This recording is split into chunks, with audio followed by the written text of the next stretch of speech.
wanted to be a part of. I went to ABCD camp, and he came and talked to all the kids that was there, and I happened to be one of the kids that was there, and I was just listening. I was just trying to soak everything up I could. And I remember one thing that he said. He was like, if you want to try to be, great at it, or want to be one of the greats, you got to put the work in. There's no substitution to work. And I was a 15-year-old kid at that camp. You can actually find the footage of him at that camp. And in 2001, I believe I was playing in New Jersey, and the All-Star game, if I'm not mistaken, and y'all could correct me, was in Philly, right?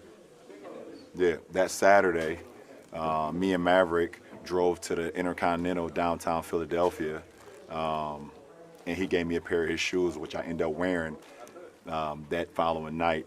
It was the red, white, and blue Kobe's. I was a 15, and he was a 14, and I wore them anyways.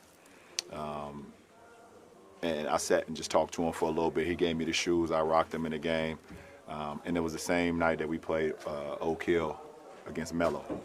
And then I saw what he was able to do the very next night, winning MVP here in Philly.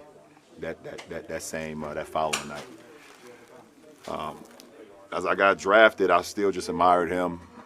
Seeing what he was able to accomplish, winning championships, being early in his career where, he learned from the misses that he had against the series against Utah, and he just used that as motivation and got better and better and better to him winning multiple championships, and continued to admire him throughout my high school rank.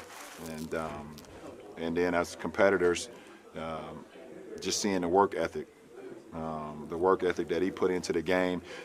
He had zero flaws offensively, zero. You backed off of him, he could shoot the three. You body him up a little bit, he can go around you.